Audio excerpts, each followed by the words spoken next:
እናንተን የሚቀበል እኔን ይቀበላል አለ። አሁን ጥያቄ እጠይቃችሁ። አንዳንድ ሰዎች ጌታን ተቀበሉ ምናምን ሲሉ ሰምታችሁ ታውቃላችሁ ብዬ አስባለሁ። መቼስ ይህን ሳትሰሙ አታውቁም። በየሰልፍ ታክሲ ሰልፍ ላይ ይህን ስለምንሰማ ማለት ነው። በዚህ ትምህርት ውስጥ ጌታ እንዳለው ከጌታ ዘመን ጀምሮ እርሱ እንዳስተማረው የእርሱ ወዳጅ የሆኑ ቅዱሳን በአጠቃላይ በቤተክርስቲያን ውስጥ ይከበራሉ። በቤተክርስቲያን ውስጥ ይከበራሉ። ስማቸው ይነሳል። የሆነ እምነት ላይ የሆነ ፍልስፍና በራሱ ፈልስፎ እንደዚህ ማለት እንደዚህ ነው፣ እንደዚህ ማለት እንደዚህ ነው እያለ የፈለገውን ማስተማርና መናገር ይችላል። ኦርቶዶክስ በስመ አብ ወወልድ ወመንፈስ ቅዱስ አሐዱ አምላክ አሜን። እንደ እግዚአብሔር መልካም ፈቃድ የምንማማረው የማቴዎስ ወንጌል ምዕራፍ 10 ቁጥር 40 ላይ ባለው የእግዚአብሔር ቃል ስለ ቅዱሳን የተወሰነ ነገር መነጋገር ያስፈልገናል።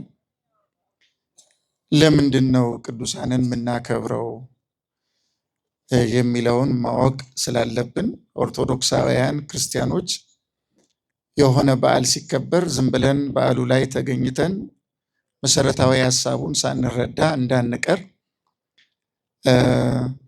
የሆነ ትንሽም ቢሆን ብልሽታ ለመፍጠር ያህል ነው። አሁን በነገርኳችሁ የመጽሐፍ ቅዱስ ክፍለ ምንባብ ላይ ማቴዎስ 10 ቁጥር 40 ላይ እናንተን የሚቀበል እኔን ይቀበላል፣ እኔንም የሚቀበል የላከኝን ይቀበላል። ነቢይን በነቢይ ስም የሚቀበል የነቢይን ዋጋ ይወስዳል፣ ጻድቅንም በጻድቅ ስም የሚቀበል የጻድቁን ዋጋ ይወስዳል። ማንም ከነዚህ ከተናናሾች ለአንዱ ቀዝቃዛ ጽዋ ውሃ ብቻ በደቀ መዝሙሬ ስም የሚያጠጣ እውነት እላችኋለሁ ዋጋው አይጠፋበትም ይላል። ይህን የተናገረው አምላካችንና መድኃኒታችን ኢየሱስ ክርስቶስ ነው። የሰበከው ደግሞ እርሱን ስለሚያገለግሉ ስላገለገሉ፣ ስለ እርሱ ትንቢት ስለተናገሩ ነቢያት፣ ስለ እሱ ስላስተማሩ ሐዋርያት፣ እርሱን ስለተከተሉ ደቀ መዛሙርት ሆነው ከሱ ኋላ ስለመጡ በአጠቃላይ ቅዱሳን የሰበከው ስብከት ነው። ምንድን ነው ይሄ የሚያመለክተን የሚለውን ስናይ የነገረ ቅዱሳን ስብከት መነሻው፣ ማዕከሉ፣ ባለቤቱ፣ አስገኙና መስራቹ የሁላችን መድኃኒት ራሱ እግዚአብሔር መሆኑን ነው የሚያስረዳን። ስለዚህ የነገረ ቅዱሳን ትምህርት ቀለል ያለ ዝም ብሎ እንደውም ተራ የሆነ ምንም አስፈላጊ ያልሆነ ጥቅምም የሌለው እንደሆነ አድርገው የሚያስቡ ሰዎች አሉ።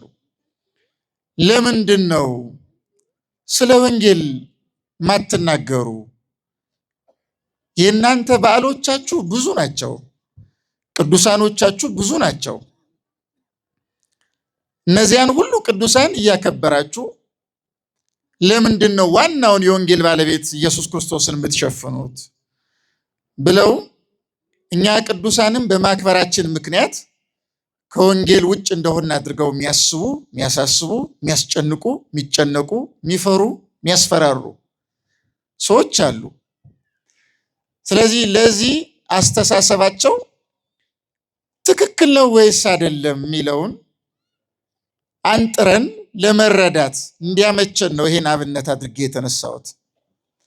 የነገረ ቅዱሳን የነቢያት፣ የሐዋርያት፣ የጻድቃን እርሱን የተከተሉ ደቀ መዛሙርት በአጠቃላይ እንድናውቃቸው፣ እንድንሰብካቸው፣ እንድንከተላቸው፣ እንድንመስላቸው፣ እንድንሰማቸው ጭምር ያዘዘን መድኃኒታችን ነው ብለን የምናመልከው ስለኛ ተሰቅለሃል፣ አድነህናል፣ ሰው ሆነ በከብት በረት ተወልደሃል ብለን የምንለው እርሱ ራሱ መድኃኒታችን ኢየሱስ ክርስቶስ ነው።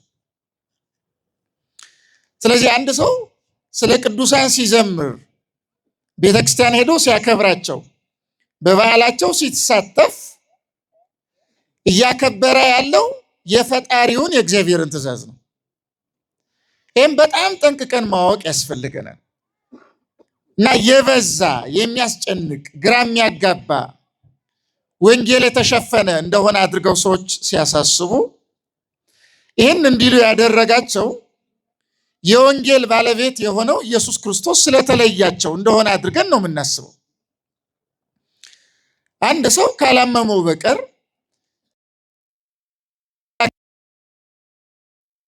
ሊል አይችልም። ስለ ቅዱሳን ያጻፈ ራሱ እግዚአብሔር ከሆነ አንድ ሰው ስለ ቅዱሳን መናገርና ማስተማር ተገቢ አይደለም ብሎ ጥያቄ ሊጠይቅ፣ ያውም ደግሞ መጽሐፍ ቅዱስን እቀበላለሁ እያለ በመጽሐፍ ቅዱስ አምናለሁ እያለ እናንተ መጽሐፍ ቅዱሳውያን አይደላችሁም ብሎ እኛን እየከሰሰ ግን ጌታ ያስተማረውን በወንጌል የተጻፈውን ቃል የማይቀበል ከሆነ ጥላቻው ወይም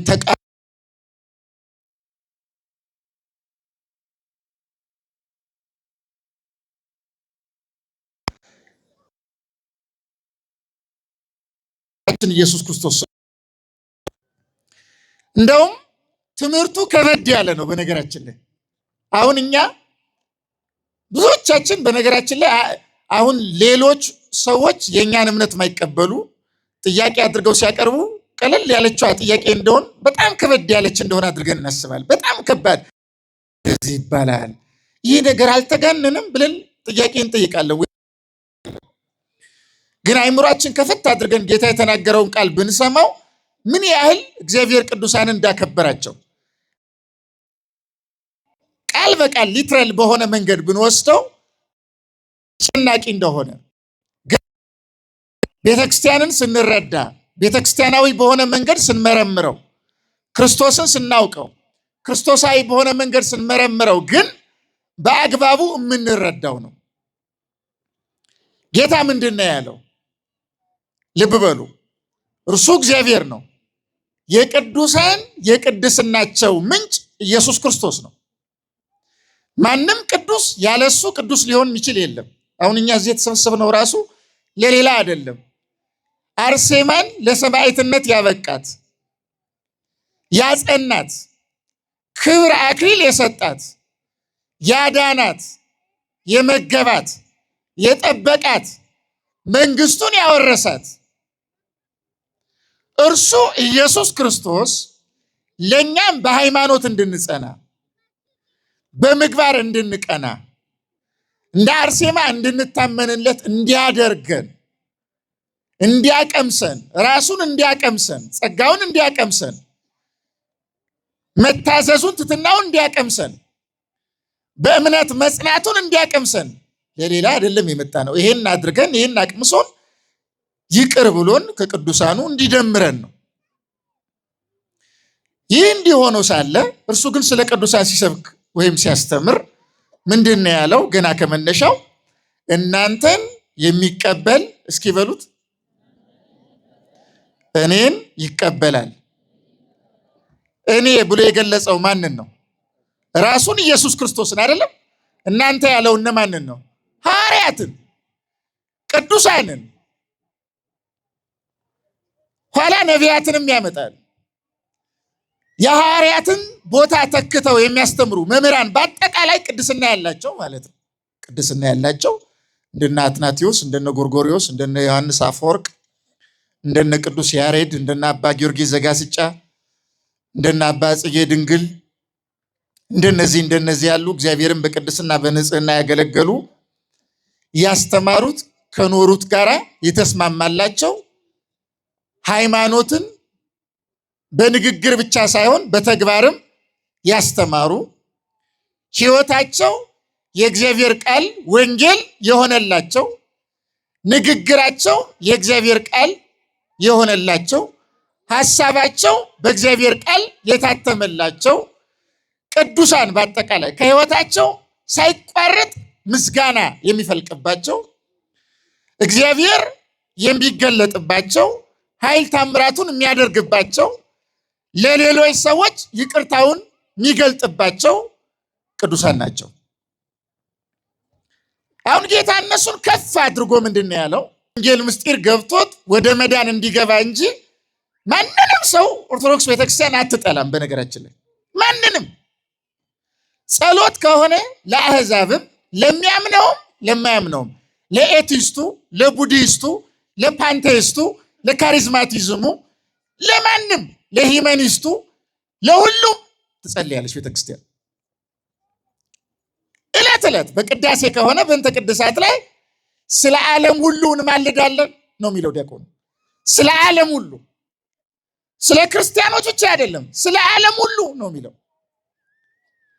ይሄ በዋናው በታላቁ ጸሎት በቅዳሴ እንኳ ከክርስትና ውጭ ላሉ ይጸለይላቸዋል። አንጠላቸውም ማለት ነው። መዳናቸውን እንፈልጋለን። ግን ምን ይሉናል እነሱ? በተለየ መንገድ እኛ ኦርቶዶክሳውያን ወንጌል ያልገባን የወንጌል ምስጢር ያልተረዳን ከወንጌል ጋር ያልተገናኘን እንደሆነ አድርገው ለራሳቸው በራሳቸው ሕሊና ውስጥ ራሳቸው የሆነ ህንፃ ይሰሩና ወይም የሆነ ስዕል ይሰሩና ያን እነሱ በራሳቸው ለራሳቸው ጭንቅላት የሳሉትን ስዕል እናንተ የምታምኑት እንዲህ ነው፣ ይህንን ነው የምታስቡት ብለው በእኛ ጭንቅላት ውስጥ ቁጭ ብለው ለእኛ የሚያስቡ ይመስል ወንጌልን አታውቁም፣ ሐሳባችሁ እንዲህ ነው፣ ሐሳባችሁ እንዲህ ነው፣ ትምህርታችሁ እንዲህ ነው እያሉ ለማነወር ይሞክራሉ። ከዚያም አልፎ ተርፎ ደግሞ ጌታን ተቀበሉ እያሉ ይረብሹናል። እንደኛ እንደዚህ በቤተክርስቲያን መጥተው በየራሳቸው ቢያስተምሩ ጥሩ ነበረ። ግን እኛ የምናምነው አለን፣ የተቀበልነው አለን። ስንት አይነት ጌታ ነው ያለው? ስንት አይነት ጌታ ነው የምንቀበለው? ያለው አንድ ጌታ ነው በመጽሐፍ እንደተጻፈ ኤፌሶን መልእክት ምዕራፍ 4 ቁጥር 4 ላይ አንድ ጌታ፣ አንድ ሃይማኖት፣ አንድ ጥምቀት ነው የሚለው። እግዚአብሔር አንድ ነው። አንድ ጌታ ነው ያለው። እውነትም አንድ ነው። 2 3 4 እውነት የለም። አንድ ጌታ ካለ፣ አንድ እውነት ካለ፣ አንድ ቤተክርስቲያን ካለች፣ አንድ ጸጋ ካለ፣ አንድ መዳን ካለ፣ አንድ መንግስት ካለ የቱን ጌታ ነው የምንቀበለው ነው ጥያቄው። እኛ ሐዋርያት ያስተማሩት አሁን የተቀበልነውን ነው ብለን ነው የምናምነው። አበው ያስተማሩን አሁን የተቀበልነውን ነው። በአጠቃላይ ከሐዋርያት ጀምሮ በነገራችን ላይ ምንም ሳትወዛገቡ ማለት ነው በኦርቶዶክስ ትምህርት ሐዋርያት ካስተማሩት ጀምሮ የሐዋርያት ደቀ መዛሙርት የሚባሉ አሉ። ተከታዮቻቸው እነርሱ ያስተማሩት የደቀ መዛሙርቶቻቸው ደቀ መዛሙርት፣ የደቀ መዛሙርቶቻቸው ደቀ መዛሙርት፣ የደቀ መዛሙርቶቻቸው ደቀ መዛሙርት በቅደም ተከተል ከሐዋርያት ዘመን ጀምሮ አሁን እስካለንበት ጊዜ ድረስ ሰንሰለቱን ጠብቆ ምንም ሳይቋረጥ በቀጥታ ጌታ ያስተማራት ወንጌል ቤተክርስቲያን ውስጥ ነው ያለችው። ቤተክርስቲያን ውስጥ ነው ያለችው። ለዚህ ነው ጥንታውያን አባቶችን በአጠቃላይ በቤተክርስቲያን ትምህርት ውስጥ ምን ገልጻቸው። ለምን አሁን አንድ ሰው በኦርቶዶክስ በነገራችን ላይ ኦርቶዶክሲቲ ኦርቶዶክሳዊነት ይሄ ግላዊነት አይደለም፣ ወይም ኢንዲቪዥዋል ፐርስፔክቲቭን የያዘ አይደለም። ግላዊ አመለካከትን ወይም አረዳድን የያዘ አይደለም። አንድ ሰው የሆነ ምሮ ማንም ሰው በቤተ ክርስቲያን ያልተቀመጠ አባቶች ያላስተማሩት ሐዋርያት ያላስተማሩትን ትምህርት በራሱ መናገርና ማስተማር አይችልም። አጽር ቅጽር አለን እኛ። ዝም ብለን እንደፈለግን ልቅ አይደለንም። ይሄ ዝም ብሎ እንደፈለገ ማንም የሚናገርበት አይደለም። ስትራክቸር አለ ማለት ነው። እና የዚህ የትምህርቱ ስትራክቸር በጌታ ለሐዋርያት ተሰጥቶ ሐዋርያት ለሊቃውንት እግዚአብሔር ራሱም ለሊቃውንት እየገለጠ በቤተክርስቲያን ተጠብቆ ያለውን አንድ እውነትና አንድ ትምህርት ነው የምናስተምረው። ቃላቸው ይከበራል፣ ሕይወታቸው ይተረካል፣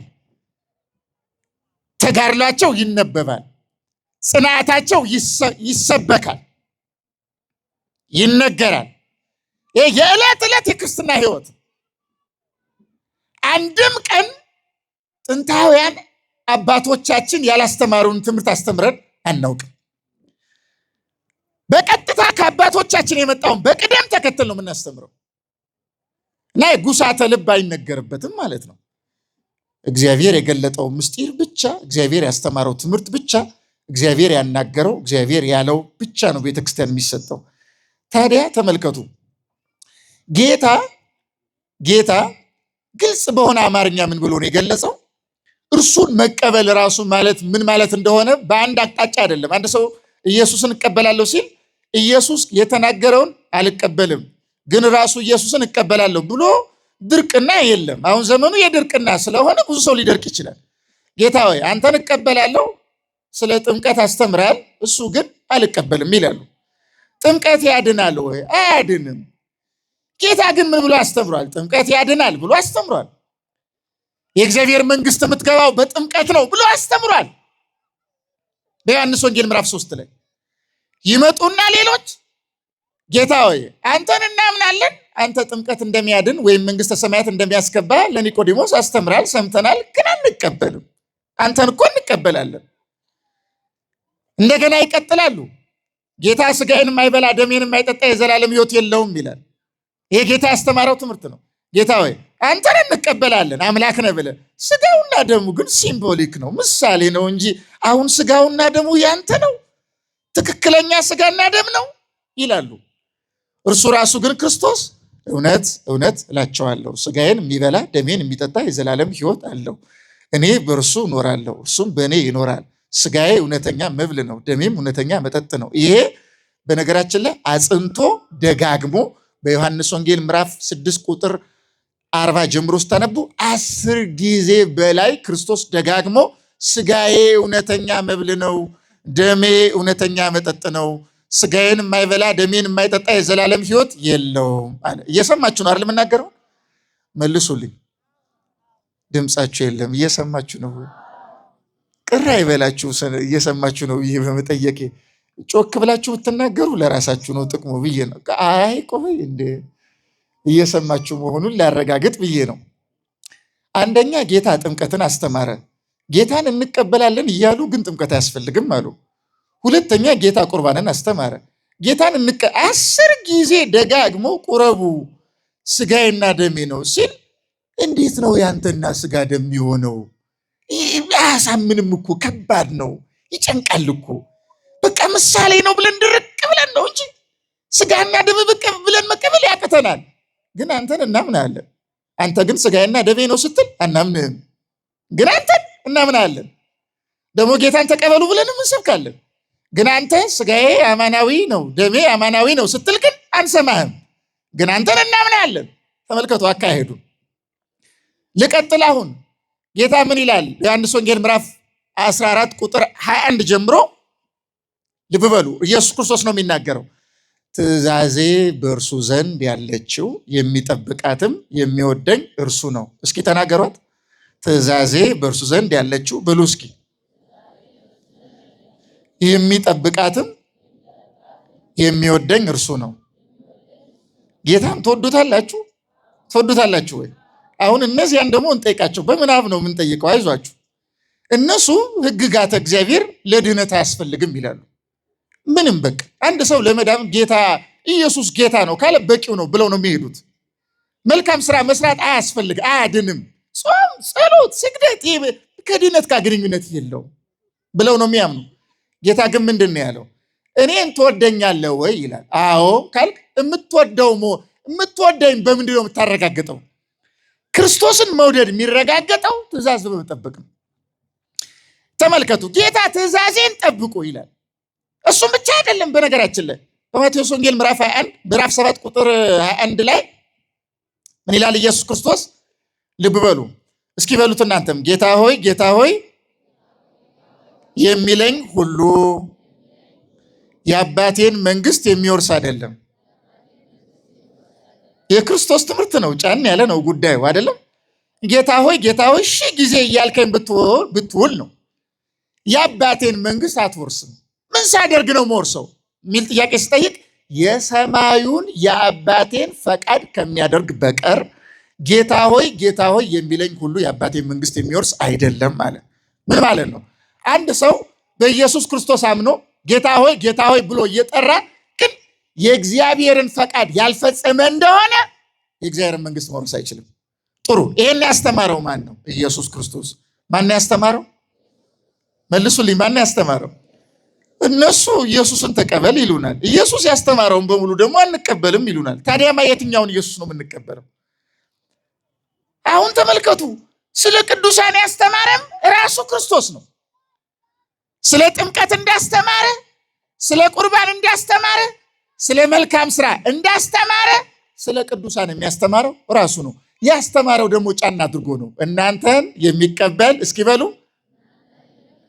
እኔን ይቀበላል። አይከብድም አገላለጹ። አሁን እንደዚህ የሆነ ታምረ ማርያም ሊሆን ይችላል፣ ወይም ድርሳነ ማርያም ሊሆን ይችላል፣ ወይም ታምረ አርሴማ ሊሆን ይችላል፣ ወይም ገድለ አርሴማ ላይ ሊሆን ይችላል። አሁን እዚያ ላይ ተጽፎ አርሴማን የሚቀበል ኢየሱስን ይቀበላል የሚል ንባብ ቢኖር እናንተ ትንሽ አይከብዳችሁ? ይጨንቃችኋል? አይተወሰነ አርሴማ ፍጡር አይደለች እንዴ? ኢየሱስ ፈጣሪ አይደለ እንዴ? እንዴት እሷን መቀበል ኢየሱስን መቀበል ይሆናል? የኛ ኦርቶዶክሶች አርሴማን ያመልካሉ እንዴ? አንቺን የሚቀበል ኢየሱስን ይቀበላል ይላሉ። አያሰኛችሁም እናንተ ራሱ? ለምን ብዙዎቻችን ሰካራሞች ነን። ይቅርታ አድርጎልኝ፣ ሁሉን አይመለከትም። ሰካራሞች አጥርተን ማየት አንፈልግም። ተጠንቅቀንም አናይም። ወዲያው ነው የምንረበሸው። ስብርብር ነው የምንለው። የሌለ ነገር ያለ የተነገረ ነው የሚመስልን። ከባድ ነገር ተጋነነ፣ በዛ። በዓሉ አልበዛም፣ ክብሩ አልበዛም፣ ዝማሬ አልበዛም፣ ማህሌቱ አልበዛም። በቃ ወሬ ማብዛት። ጌታ ምን አለ? በመጽሐፍ ቅዱስ በወንጌል ራሱ እናመልካለን የምንለው ፈጣሪያችን እናንተን የሚቀበል እስኪ በሉት እኔን ይቀበላል። የሚደንቀውን ነገር ይዩት። እኔን እንደተቀበለ ይሆናል አይልም? በነገራችን ላይ አይገርምም? አሁን አንድን ቅዱስ ስንቀበል እኔን እንደተቀበለ ቢሆን ትንሽ ራቅ ያለ ነው፣ አንጻራዊ ነው ማለት ይቻላል። በቀጥታ ቃል ነው የተናገረው። እናንተን የሚቀበል እኔን ይቀበላል አለ። ጥሩ። እናንተን የሚቀበል እኔን ይቀበላል ሲል ቅዱሳን ኢየሱሶች ናቸው ማለት ነው? እስኪ መልሱ። ነው? አትፍዘዙ እንጂ መልሱ። ነው ወይ? ኢየሱስ የቅዱሳን አምላካቸው ነው አይደለም? ነው አይደለም? ድንበር አለን የለንም? እኛ አለን የለንም? ተመልከቱ። እኛ ይገባናል። እኔን እናንተን የሚቀበል እኔን ይቀበላል ብሎ ጌታ ሲናገር እነርሱ እንደኔ አምላክ ስለሆኑ እኔን አምላክ ብላችሁ እንደምትቀበሉ እነሱንም አምላክ ብላችሁ ተቀበሉ እያለን እንዳልሆነ እናውቃለን። ለምን? አይን አለና። አይኑ የተሸፈነና አይኑ የተገለጠ አንድን ነገር እኩል አይነት እይታ አይኖረው። መነጽር ስናደርግና መነጽር ሳናደርግ ስለሆነ ነገር አንድን ነገር ለምሳሌ አንድ ሰው ቀይ መነጽር ቢያደርግ፣ አንድ ሰው ነጭ መነጽር ቢያደርግ፣ አንድ ሰው ጥቁር መነጽር ቢያደርግ፣ አንድ ሰው ቢጫ መነጽር ቢያደርግ፣ አንዱ ሰማያዊ ቢያደርግ፣ እነዚህ ሰዎች ያደረጉት መነጽር የሚያዩትን ነገር ለየራሳቸው የተለያየ አድርጎ ያሳያቸዋል። ነገሩ አንድ ሆኖ ሳለ በተለያየ አንጻር እንዲያዩ ያደረጋቸው ምንድን ነው? ያደረጉት መነጽር ነዋ። ወዳጄ ቅዱሳት መጻሕፍትን በአንተ ጭንቅላት መነጽር ለክተ ከሆነ የምታየው ችግር ውስጥ ትገባለህ። እኛ ቅዱሳንን የምናከብራቸውና የምናመሰግናቸው ከግላችን ፈጥረን ሳይሆን አምላካችን እንድናመሰግናቸው ስላስተማረና ቤተክርስቲያናዊ ትምህርትም ስለሆነ ነው። ሌላ ዓላማ የለንም። ባዕድ አምልኮ አይደለም። በክርስቶስ ላይ ደርበን አይደለም። ከእሱ ጋር የሚተካከል አለ ብለንም አይደለም። እናውቃለን። አርሴማ በኢየሱስ ክርስቶስ ግንድነት ላይ የበቀለች ቅርንጫፍ ናት። ይህን እናውቃለን። ያለ እርሱ ሕይወት የላትም። ይህን እወቁ። ያለ እርሱ ሕይወት የላትም። ያለ እርሱ ክብር የላትም። ያለ እርሱ ጌጥ የላትም። ያለ እርሱ ምግብ የላትም። ያለ እርሱ መጠጥ የላትም። ያለ እርሱ በትር የላት። ያለ እርሱ ደስታ የላት። ያለ እርሱ ረፍት የላት። ያለ እርሱ ምንም ናት። ልብ በሉ። አርሴማም አይደል ምንም ናት ያልኩት? እንኳን አርሴማ እመቤታችን ቅድስት ድንግል ማርያም ያለ እግዚአብሔር ምንም ናት። ይህን በደንብ አድርጋችሁ ለዩ። እመቤታችን ጥንቱን ከእናቷ ማኅፀን ጀምሮ የጠበቃት ማን ነው? እስኪ ንገሩኝ። ማን የጠበቃት? እግዚአብሔር ነው። ከመርገም የጠበቃት እግዚአብሔር ነው። በኋላ ስትኖርም ጸጋ የሰጣት እግዚአብሔር ነው። የእግዚአብሔር መልአክ ሲመጣም ያለው ይህንን ነው። ደስተኛይቱ ወይ ደስ ይበልሽ እግዚአብሔር ከአንቺ ጋር ነውና ነው ያለው። እግዚአብሔር ከእመቤታችን ጋር ስለነበረ ኃይል የሚሆናት የሚያጸናት፣ ትሕትናዋ እንዲጨምር ኃይል የሚሰጣት የእሷ ነፃ ፈቃድ እንዳለ ሆኖ እሱ ይረዳታል። አብሯት ይሆን ነበር እግዚአብሔር። ስለዚህ ተመልከቱ ኦርቶዶክሳውያን፣ ያለ እግዚአብሔር መላእክትም ሕይወት የላቸው። ያለ እግዚአብሔር ፍጥረት በራሱ ሕያው ሆኖ መኖር አይችልም። የፍጥረት ሁሉ የሕይወታቸው ማዕከል እግዚአብሔር ነው። ስለዚህ እሱን በመጽሐፍ እንደተጻፈ ግንድ እንለዋለን፣ የወይን ግንድ እንለዋለን። ኢየሱስ ክርስቶስ ምንድን ነው ያለው? ራሱ የዮሐንስ ወንጌል ምዕራፍ 15 ላይ እኔ የወይን ግንድ ነኝ፣ እናንተ ደግሞ ቅርንጫፎች ናችሁ። ምኖች ናችሁ ነው ያላቸው። አሁን አንድ ሰው ስለ አንድ ዛፍ ሲያስብ ስለ ግንዱ ብቻ ሊያስብ ይችላል፣ ቅርንጫፉን ትቶ። ምክንያቱም ቅርንጫፉ ከሌለ በየት በኩል ፍሬውን ሊያገኝ ይችላል? ፍሬው እኮ የሚመጣው በቅርንጫፉ በኩል ነው። ምን ማለት ነው ይሄ? ፍሬውን መብላት ከፈለግ ግንዱ ክርስቶስ ነው፣ ቅርንጫፎቹ ቅዱሳን ናቸው። የክርስቶስን ምሕረት፣ የክርስቶስን ቸርነት፣ የክርስቶስን ትድግና መመገብ ከፈለግ ቅርንጫፎቹ ጋር ሂድ። ቅርንጫፎቹ የሚወስዱ ወደ ግንዱ ጋር ነው። ለምን? ለነሱ ለራሱ የሕይወታቸው ምንጭ ግንዱ ስለሆነ፣ ከግንድ የተለየ ቅርንጫፍ በራሱ መኖር እንደማይችል ለነሱ ራሱ የሕይወታቸው ምንጭ እሱ ስለሆነ፣ ምግባቸው እሱ ስለሆነ፣ ክብራቸው እሱ ስለሆነ፣ ሕይወታቸው እሱ ስለሆነ፣ ብርሃናቸው እሱ ስለሆነ፣ እንደዚያ ነው ነገሩ። እንደዚያ ነው ነገሩ። ስለዚህ ነው ጫና አድርጎ አንድ ሰው አንድን ዛፍ ሲያስብ ቅርንጫፉንም ግንዱንም ስሩንም እንደሚያስበው ልክ እንደዚህ ቅዱሳንን ስናስብ ልብ በሉ። አንድ ሰው አርሴማን አስቦ ክርስቶስ የሌለባት እንደሆነ አድርጎ ማሰብ ከጀመረ የሚያስባት አርሴማ እና እኛ የምናቃት አይደለችም። እኛ የምናቃት አርሴማ ክርስቶስ ያደረባት፣ ክርስቶስን የምታሳይ ልብ በሉ። ቅዱስ ዮሐንስ አፈወርቅ እንደሚናገረው የኛው ሰማይ ፀሐይ ይወጣበታል። ስለዚህ በዚህ ሰማይ ፀሐይ እንደሚወጣ ቅዱሳን የሚባሉ በአጠቃላይ ሰማዕታት ሊሆኑ ይችላሉ፣ ጻድቃን ሊሆኑ ይችላሉ፣ ደናግላን ሊሆኑ ይችላሉ፣ ሐዋርያት ሊሆኑ ይችላሉ፣ ነቢያት ሊሆኑ ይችላሉ። ቅድስና ያላቸው በሙሉ የማይጠልቅ ፀሐይ ክርስቶስ የሚወጣባቸው ሰማዮች ናቸው ይላል ዮሐንስ አፈወርቅ። ስለዚህ ተመልከቱ፣ ቅዱሳንን ስናይ እነሱ ውስጥ የምናየው ኢየሱስ ክርስቶስን ነው። ኢየሱስን የማያሳይ ቅዱስ የለም። ኢየሱስን የማያሳይ ሰማዕት የለም። ኢየሱስን የማይገልጥ የማያሳይ ሐዋርያ ነቢይ የለም። በአጠቃላይ ሐዋርያት ክርስቶስን ነው የሚገልጡ፣ ነቢያት ሊቃውንትም ክርስቶስን ነው የሚገልጡ። ስለዚህ ነው ተመልከቱ፣ ሳንፈራ ሳንሰቀቅ ሳንደነግጥ ክርስቶስ እንደተናገረው እናንተን የሚቀበል እስኪ በሉ እኔን ይቀበላል። አካል ስለሆኑ ይሄ ተመልከቱ። ምን ማለት መሰላችሁ? ኤክሌስቲካል በሆነ መንገድ ወይም ቤተክርስቲያናዊ በሆነ መንፈስ ነው የተገለጠው። ይሄ መሰላችሁ። አሁን ለምሳሌ ክርስቶስ የቤተክርስቲያን ራስ ይባላል። ይሄን ታውቃላችሁ አይደል? ቅዱሳን ደግሞ ምን ይባላሉ? አካል ይባላል። the living body of Jesus Christ ነው የሚባሉት። የኢየሱስ ክርስቶስ ሕያው አካል ናቸው ቅዱሳን። አሁን ጥያቄውን በደንብ ጉዳዩን እናዘ። ለምን እናንተ የሚቀበል እኔን ይቀበላል ለምን እንዳለ ለማስረዳት ነው። እርሱ የቤተ ክርስቲያን ምንድን ነው አልኳችሁ? መልሱልኝ። ኧረ ተው መልሱ። አሁን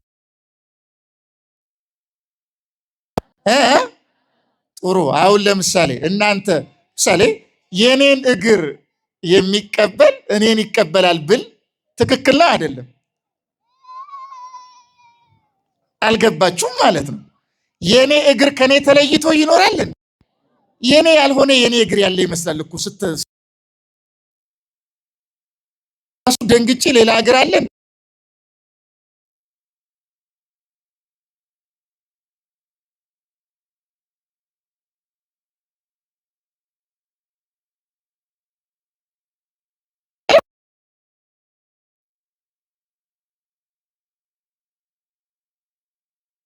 እኔን እንዴት ሊቀበል ይችላል? ከኔ የተለየ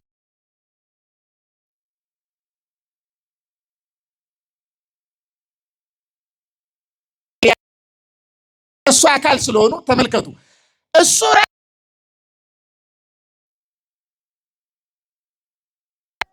ይኸው ተመልከቱ። ይሄ ሚስቲካል ምስጢራዊ አንድነት ነው። ይሄ ምስጢራዊ አንድነት ነው። በዚህ መንገድ ቅዱሳንን ስንቀበል የምንቀበለው ራሳቸው የሆነውን ኢየሱስ ክርስቶስ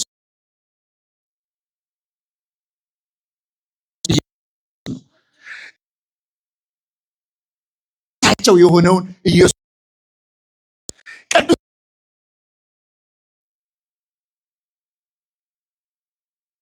አይደለም የምናገረው። ስለዚህ ነው እናንተ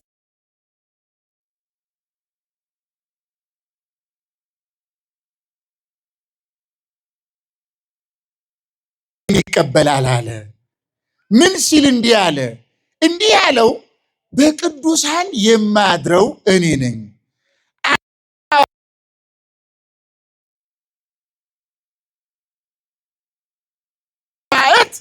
ስትቀበል በሰማያቱ አድሬ በቀጥታ እኔን ራሴን እንደተቀበልክ ነው የማደርገው። ተመልከቱ፣ በቅዱሳን አድርባቸዋለሁ ነው። እነሱን ስትቀበል በእነሱ አድሬ እኔ እንደተቀበልክ ነው የማደርገው። ይህ በጣም አስገራሚ ነገር ነው።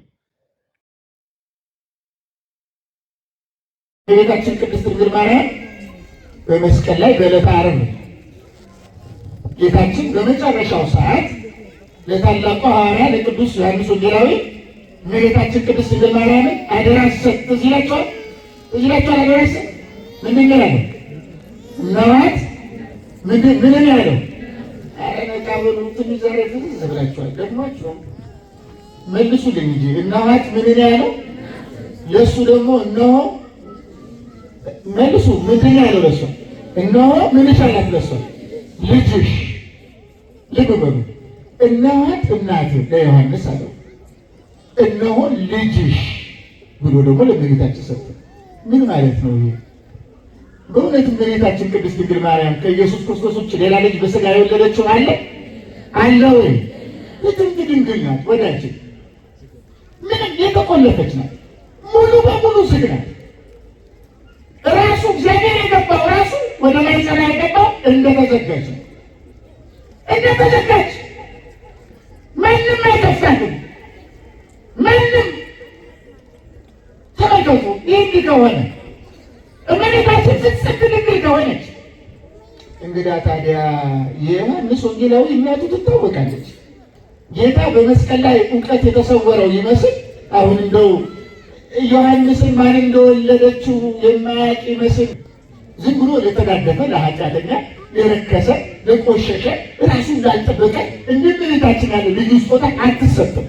ሌላው ቀርቶ ለማቴዎስ አልሰጣትም። መጀመሪያ በምስጢር ነው ለእኛ እናት የምትሆነው። ችግር እንዳትፈጥሩ ስትሰሙ በምስጢር ነው ለእኛ እናት የምትሆነው። እንደ ዮሐንስ በርተሎሜዎስ አልተቀበላትም። ማርቆስ አልተቀበላትም። ለምን? እስጢፋኖስ ይመልሳል። ድንግል ስለሆነች የሚቀበላት ድንግል የሆነ ብቻ ነው ይላል። እስከ መጨረሻ በእምነቱ የጸና ራሱን የጠበቀ ድንግልና፣ የሥጋ ድንግልና ማለት አይደለም። ይዝከም የነፍሱን ድንግልና የጠበቀ በዚህ ዓለም ያልተገዛ ከኃጢአት የተላቀቀ ራሱን ለእግዚአብሔር መስዋዕት አድርጎ ያቀረበ ነፍሱን በድንግልና የጠበቀ እመቤታችን ይቀበላታል። ለጴጥሮስ ደግሞ ምን አለው? ሁሉም ትተን ተከተልን አለው። እየሰማችሁ አይደል? ሁሉም ትተን እንግዲህ ምንድነው ዋጋችን አለው። እንዲህ ሲል ጌታ ምን አለው? 100 እጥፍ ትወስዳላችሁ ወይም ታገኛላችሁ። ትታችሁ ከመጣችሁ ስንት እጥፍ ታገኛላችሁ አላቸው። መልሱ። ስንት እጥፍ አላቸው? 100 እጥፍ። ይህንን ቅዱስ አምብሮስ የተባለ ልጅ ሲተረጉም ምን አለ? 100 እጥፍ የተባለችው እመቤታችን ናት አለ። ሀብት ንብረት፣ ክብርን፣ እንስሳትን፣ ሁሉም ነገር ትተህ ትሄዳለህ። መጨረሻ የምትቀበለው 100 እጥፍ የማትተካው ቅድስት ድንግል ማርያም ነው። እና ይህ ምስጢራዊ የሆነ ሀሳብ ነው። እመቤታችን እንደ እናት አድርጎ በጸጋ የመቀበል ጉዳይ ተመልከቱና አንድ ሊቅ ሲተረጉም ምንድን ያለው? ለምንድን ነው ራቅ አድርጎ እነሆ እንደ እናት ትሁን ለዮሐንስ ያላለው? ለምንድን ነው? በቀጥታ ለምንድን ነው እነኋት እናት እነሆ ልጅሽ ለምን አለ? እነሆ እንደ ልጅ ይሁንሽ ለምን አላላትም? ይህም በሁለተኛው ክፍለ ዘመን የነበረ የእስክንድርያ ቤተክርስቲያን ሊቅ ነው እንዲህ ብሎ የሚተረጉም ምን ይላል እሱ? እንደዚህ ያለው ቅዱሳን የእግዚአብሔር ማደሪያዎች ስለሆኑ በተለይ ደግሞ ዮሐንስ ወንጌላዊ ስሜቱን ፈቃዱን በአጠቃላይ ገርቶ ራሱን ለእግዚአብሔር ስለሰጠ እንዲህ ሲል ነው። ማርያም እናቴ ሆይ አሁን ዮሐንስ ለራሱ ፈቃድ መኖር አቁሟል። ለራሱ ፈቃድ አይኖርም፣ የሚኖረው የኔ ፈቃድ ነው። ስለዚህ በእርሱ የእርሱ ፈቃድ ሞቷል፣ የኔ ፈቃድ ግን በእሱ ያው ነው። በዚህ ምክንያት እነሆ በእርሱ በዮሐንስ አድሬ የምቀበልሽ እኔ ራሴ ነኝ ሲላት እነሆ ልጅሽ አላት። ዮሐንስ ብቻ ይዞሽ መሄድ አይምሰልሽ። አሁን የሚቀበልሽ ዮሐንስ ብቻ አይደለም፣ በእርሱ አድሬ የምቀበልሻለሁ። እያደመጣችሁ አይደል? በእርሱ አድሬ። ለምን ይህን እንዳመጣው ታውቃላችሁ? ቅዱሳን የእግዚአብሔር ምኖች ናቸው፣ ማደሪያዎች ናቸው። ማደሪያዎች ናቸው፣ እግዚአብሔር የሚገለጥባቸው ናቸው። ስለዚህ ነው እናንተን የሚቀበል ይቀበላል፣ እናንተን የማይቀበል ግን ይህን አይቀበልም። ይገርማችኋል። ሉቃስ ወንጌል ላይ ደግሞ እንደሚታውቃላችሁ ሉቃስ ወንጌል ምዕራፍ 10 ቁጥር 16 ላይ ደግሞ የሚለው ላሳያችሁ። በጣም ነው የሚገርመው። እግዚአብሔር መድኃኔዓለም ኢየሱስ ክርስቶስ ቅዱሳንን የምናከብርበት የምናመሰግንበት መንገድ ግራ እንዳይገባን እነሱን ማክበር ማመስገንም መጽሐፍ ቅዱሳዊ እንደሆነ ክርስቶሳዊ እንደሆነ ሐዋርያዊ እንደሆነ አበባዊ እንደሆነ ቤተክርስቲያናዊ እንደሆነ እንዲገባን ምን እንዳለ ተመልከቱ። በሉቃስ ወንጌል ምዕራፍ 10 ቁጥር 16 ላይ እንደዚህ ይላል፣ የሚሰማችሁ እኔን ይሰማል። በጣም እኮ ነው የሚገርመው። እስኪ ተናገሩ፣ የሚሰማችሁ በሉ እስኪ። እኔን ይሰማል። በጣም አይገርማችሁ? አንድ እግዚአብሔር አገልጋይ ስትሰሙ፣ አርሴማን ስትሰሙ የምትሰሙት ለካ ክርስቶስን ጭምር ነው። የሚሰማችሁ አለ። ሐዋርያትን የሚሰማ ለካ ክርስቶስን ነው የሚሰማው። ጻድቃንን የሚሰማ ለካ ክርስቶስን ነው የሚሰማው። ለምን? የእሱን መልእክት የያዙ ናቸዋል። ከዛ ይቀጥልና ደግሞ እንደዚህ ነው፣ የሚሰማችሁ እኔን ይሰማል ይልና እናንተንም የጣለ እኔን ይጥላል። በጣም አይገርም? እስኪ በሉት፣ እናንተ የጣለ በሉ እስኪ፣ እኔን ይጥላል። ኢየሱስን መጣል ትፈልጋላችሁ? ትፈልጋላችሁ ወይ? ተመልከቱ እንግዲህ ማርያም አታስፈልገንም፣ ሰማዕታት አያስፈልጉንም፣ መላእክት አያስፈልጉንም፣ ጌታን ብቻ አስበኩ ይሉናል። እኔ ማድረግ እንዴት ትክክል ሊሆን ይችላል? እናንተን የጣለ እኔን ጣለ ካለ ጌታ እንዴት አድርገን ነው የጌታ ቃል አፍርሰን ስሟቸው የተባልነውን ሐዋርያትን አንሰማችሁ ልንል የምንችለው? ጌታ ስሟቸው የተባልነውን ነቢያትን፣ ስሟቸው የተባልነውን ሰማዕታትን፣ ስሟቸው የተባልነውን አገልጋዮችን እንዴት ነው አልሰማም ልንል የምንችለው? ወዳጆች፣ ቅዱሳን የምናከብርበት እኮ ምስጢር ያለው መጽሐፍ ቅዱስ ላይ እኮ ነው ታትሞ ያለው። መጽሐፍ ቅዱስ ላይ ያለው ክብራቸውን ልንገራችሁ፣ ይካበዳል አይደለ? ከበድ ይላል። ጌታ የሚናገረው ብቻ ነው የምናገረው። ዛሬ የወንጌል እውነት እንዲገባን ወንጌል ምን እንደሆነ አታውቁም አትሰብኩም የሚሉን ወንጌል ምን እንደሆነ እንዲገባን ነው። እናንተም እንድትረዱ ነው፣ ዝም ብላችሁ እንዳትረበሹ። በዮሐንስ ወንጌል ላይ ጌታ የሚናገረው ነው የምናገረው። በዮሐንስ ወንጌል ምዕራፍ 14 ላይ ቁጥር የቅዱሳንን ክብር ልናገር ነው። እስኪ የቅዱሳን ክብር በሉ፣ መልሱልኝ። አይሰማም በደንብ። አዎ ድምፃችሁ ትንሽ ዝቅ ብሏል። ይሁንሽ፣ እርቧችሁ ነው ብለን እንፈርዳላችሁ። ይህ ቅዱሳን ክብር ቤተክርስቲያን በስቷል አይደለም? አልበዛም? በስቷል። ተወዛግባችኋል። እዚህ አሁን የአርሴማ ቤተክርስቲያን አይደለም? ይሄ የቅዱስ ገብርኤልም ነው አይደለም? አይደለም? የእግዚአብሔርስ?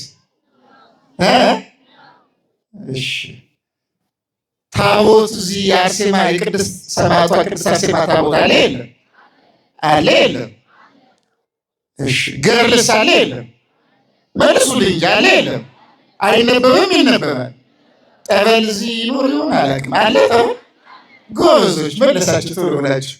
እሺ ጠበሉ የማን ነው? በማን ስም ነው ያለው? መልሱ እንጂ በማን ስም ነው ያለው? አይፈውስም? አይፈውስም ወይ? ፈውሷል፣ ይፈውሳል ማለት ነው። አልበዛም ግን ነገር ቤተ መቅደሱ የአርሴማ፣ ታቦቱም የአርሴማ፣ ገድሉም የአርሴማ፣ ጠበሉም የአርሴማ። አሁን እዚህ ታዲያ ኢየሱስ አለ ማለት ይቻላል? አለ ኢየሱስ እዚህ አልተሸፈነም? መልሶ አልተሸፈነም ወይ? አልተሸፈነም አይደለም። እንጀግን አሁን ላሳያችሁ ጌታ ስለ ቅዱሳን ምን እንደሚል ዮሐንስ ወንጌል ምዕራፍ 4 ቁጥር 12 ላይ እንደዚህ ይላል። ልብ በሉ። እውነት እውነት እላችኋለሁ በእኔ የሚያምን እኔ የማደርገውን እርሱ ደግሞ ያደርጋል። እስኪ በሉ እኔ የማደርገውን እርሱ ያደርጋል። አልሰማውም? በደንብ በሉት። እሺ በእኔ የሚያምን በሉ እስኪ። እኔ የማደርገውን እርሱ ደግሞ ያደርጋል። ጥያቄ ለእናንተ ልጠይቅ ነው። እናንተ በኢየሱስ አታምኑ ታምናላችሁ? ኢየሱስ የሚያደርገውን ታደርጋላችሁ? ታደርጋላችሁ? ታደርጋላችሁ? እኛ የምናደርገው ኃጢአት ነው አይደለም? አይደለም ነው አይደለም? ግን ጌታ ምንድን ነው ያለው? በእኔ የሚያምን እኔ የማደርገውን አልበዛም? አልተጋነንም? ኤግዛጅሬት አልሆነም? በጣም እንዴት አንድ ፍጡር እግዚአብሔር የሚያደርገው ሊያደርግ ይችላል? ያለው እኮ እኔ እንደማደርገው አይደለም፣ እኔ የማደርገውን ያደርጋል ያለው። እኩል የሆኑ አይመስልም? አይመስልም ወይ ነው ጥያቄ የጠየኳችሁ እኮ። አይመስልም? እኔ የማደርገውን ያደርጋል ካለ እኩል የሆኑ ይመስላል? አይመስልም? መልሱ እንጂ። ይህን ቃል የተናገረው ማን ነው? ቃሉ የተናገረው ማን ነው?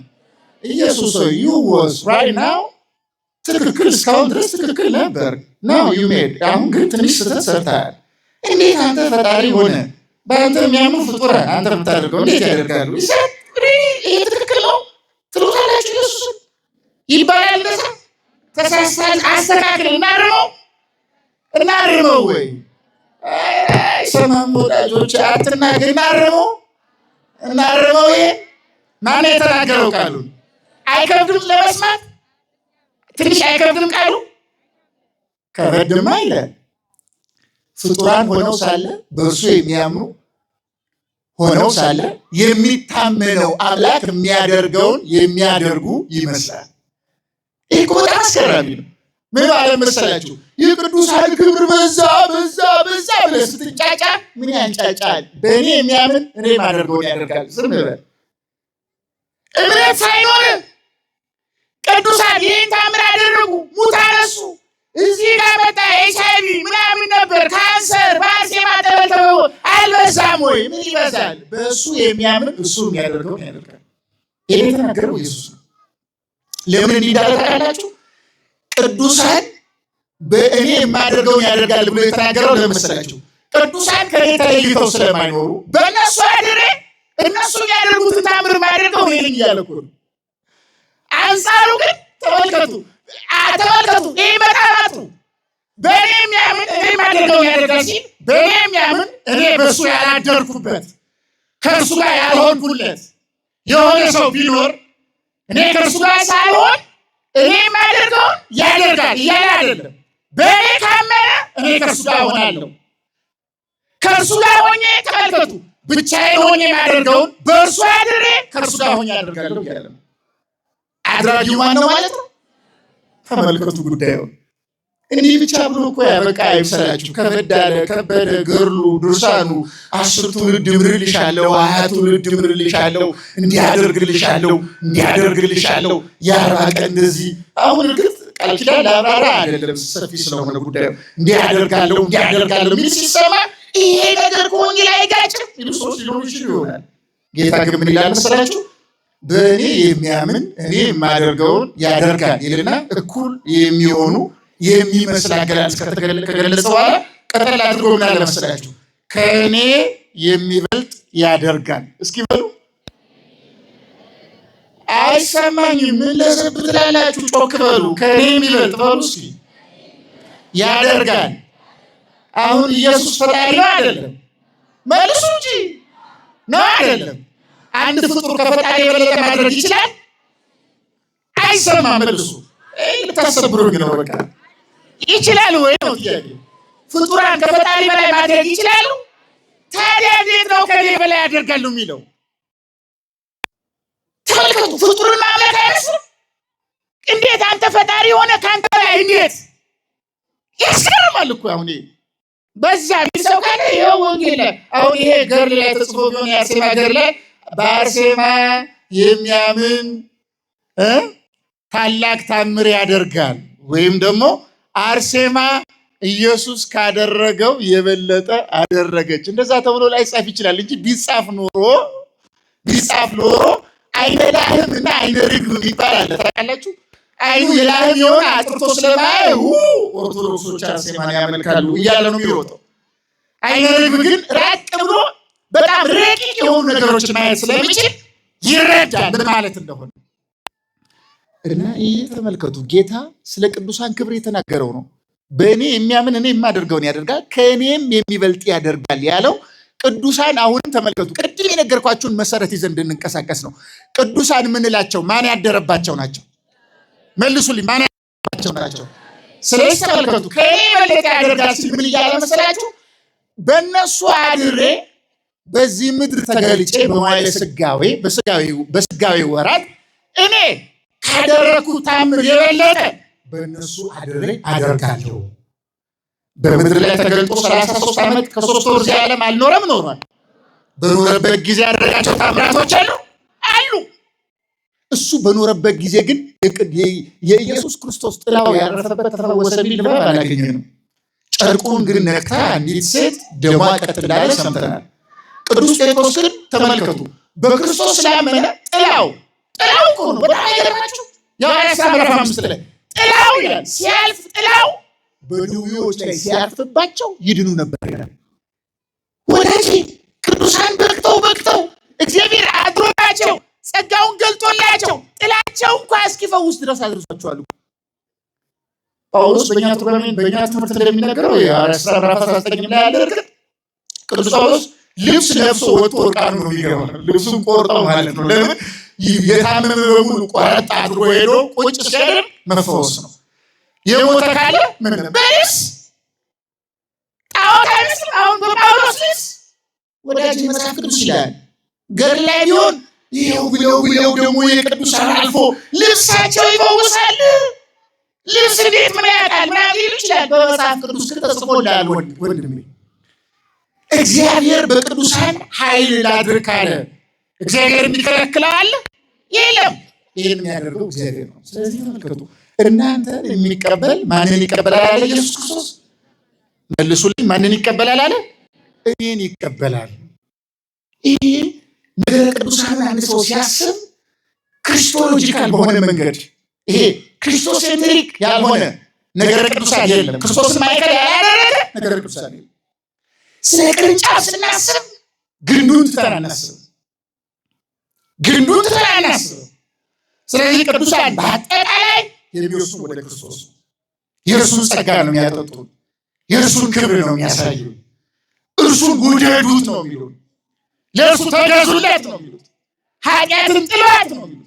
እንደኛ ለእሱ ተገዙ፣ እሱን ብቻ ማዕከላችሁ አድርጉ ነው የሚሉት። ማንም ሊከተለኝ የሚወድ ቢኖር ጌታ የተናገረው ራሱን ይካድ።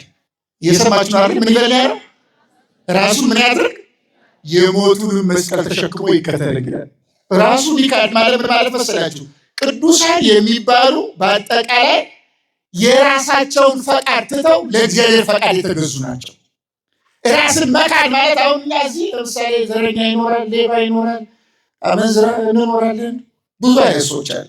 ደግሞ እንጣላና እንዲሆኑ እንዲመጡ እንዲገብቱ ብለን ደግሞ ብዙ እንናገራለን። ሰው ራሱ ከካደ ሌላው ላይ አጉረመርም። ራሱን የካደ ማለት ለእግዚአብሔር ፈቃድ ብቻ ራሱን ያስገዛል።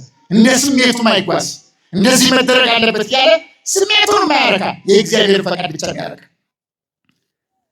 ቅዱሳን ምንላቸው እነዚህ ናቸው።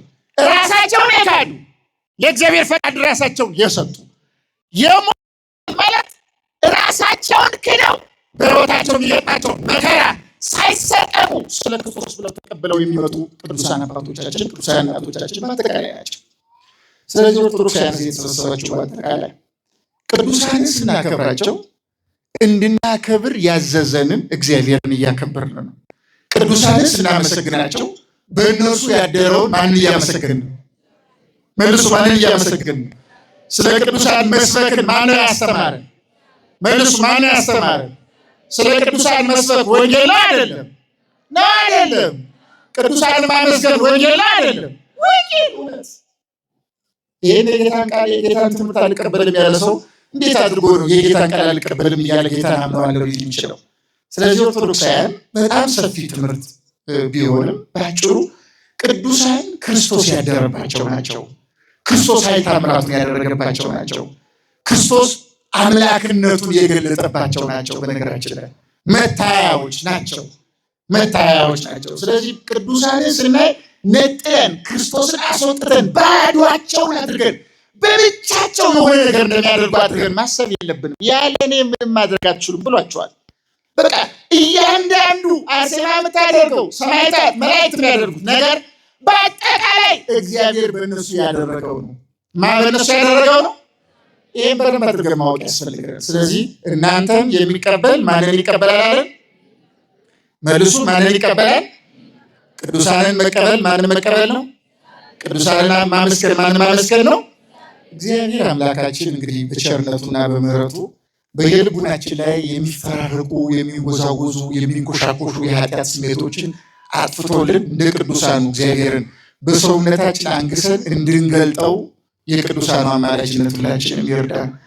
የሰማዕቷ የቅድስት አርሴማንን በዓል እዚሁ ተሰብስበን አርሴማ ቅድስት ብለን አመስግነን በሕይወታችን ግን አርሴማን አስወጥተን ከመኖር ራሷ ሰማዕቷ ቅድስት አርሴማ በምልጃዋ ትጠብቀን።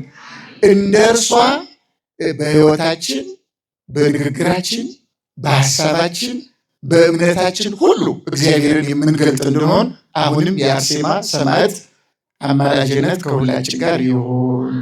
ያስተማረን አምላካችን እግዚአብሔር ስሙ የተመሰገነ ይሁን። ወስብሐት ለእግዚአብሔር።